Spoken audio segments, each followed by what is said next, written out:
नमस्कार, मी पंजाब डक. आज आहे 12 डिसेंबर 2025. मी माझ्या शेतामध्ये पाहू शकता इथं गहू पेरलेला आहे आणि आत्ताच इथं युनियन कंपनीचा एक 16 नंबर एक पेरला आणि या ठिकाणून महाराष्ट्रातल्या शेतकऱ्याला अंदाज देणार आहे. तर हे पाहू शकता, हे आमच्या गावातलं शेत आहे आणि ह्या गावातल्या शेतामध्ये या ठिकाणी हे चणा या ठिकाणून महाराष्ट्रातील सर्व शेतकऱ्याला मी अंदाज देणार आहे. तर राज्यातल्या सर्व शेतकऱ्याला सांगू इच्छितो की आज आहे 12 डिसेंबर 2025. 12 म्हणजे आजपासून जवळपास 25 डिसेंबर पर्यंत राज्यात कसलाही पाऊस येणार नाही, त्याच्यामुळे काही चिंता करायची नाही. फक्त तीव्र थंडीची लाट राहणार आहे म्हणून हा अंदाज लक्षात घ्यायचा.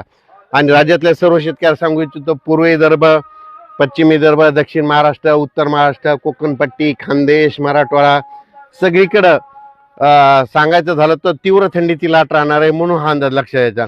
मग राज्यात पाऊस येईल का? राज्यात सध्या तरी या महिन्यात डिसेंबर महिन्यात तरी पाऊस येणार नाही म्हणून खास करून हा अंदाज सर्व शेतकऱ्यांनी लक्षात घ्यायचा. ज्यांचा हरभरा असेल तर त्यांनी पाणी सुरू करू शकता, गहू असेल तर पेरू शकता. आणखीन 5-6 दिवस पेरायला वेळ आहे. हे पाहू शकता आमच्या इकडे देखील असं कापूस काढून असे गहू पेरणी चालू आहे, हरभरा पेरणी चालू आहे.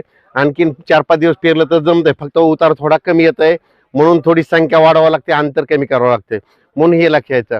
पण राज्यात तरी म्हणजे ह्या डिसेंबर महिन्यात सध्या तरी पावसाचं वातावरण नाही म्हणून हा अंदाज सर्व शेतकऱ्यांनी लक्षात घ्यायचा.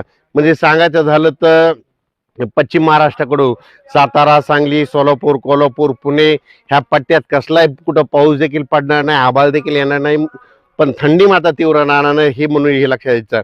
उत्तर महाराष्ट्राकडे धुळे, नंदुरबार, जळगाव, नाशिक, अहिल्यानगर ह्या पट्ट्यात देखील कसलाही पाऊस येणार नाही, फक्त तीव्र थंडीची लाट येणार आहे. दिवसा देखील वारं सुटेल, उत्तरेकडून वारं येईल आणि तीव्र थंडी राहणार आहे म्हणून हे अंदाज लक्षात घ्यायचा. आणि राज्यातल्या सर्व शेतकऱ्याला सांगू इच्छितो, त्याच्यानंतर मराठवाड्यामध्ये परभणी जिल्हा, लातूर जिल्हा, बीड जिल्हा, जालना जिल्हा, धाराशिव जिल्हा, सोलापूर जिल्हा, जालना जिल्हा, संभाजीनगर, हिंगोली, नांदेड, वाशिम, यवतमाळ ह्या पट्ट्यात देखील कुठलाच आभाळ देखील नसणार आहे आणि पावसाचं तर काही म्हणजे चिन्हच नसणार आहेत म्हणून ह्या डिसेंबर महिन्यात तरी सध्या पाऊस येणार नाही म्हणून हा अंदाज मराठवाड्यातल्या शेतकऱ्यांनी लक्षात द्यायचा. त्याच्यानंतर परत एक सांगू इच्छितो की पूर्व विदर्भ आणि पश्चिम विदर्भ म्हणजे जे 11 जिल्ह्यामध्ये उत्तरेकडून वारं येत असल्यामुळे तीव्र थंडीची लाट राहणार आहे म्हणून हा अंदाज लक्षात सर्व विदर्भ आणि पूर्व विदर्भ आणि पश्चिम विदर्भातल्या 11 जिल्ह्यातल्या लोकांनी लक्षात घ्यायचा. आणि त्याच्यानंतर राज्यातल्या सर्व शेतकऱ्याला सांगू इच्छितो, तीव्र थंडीची लाट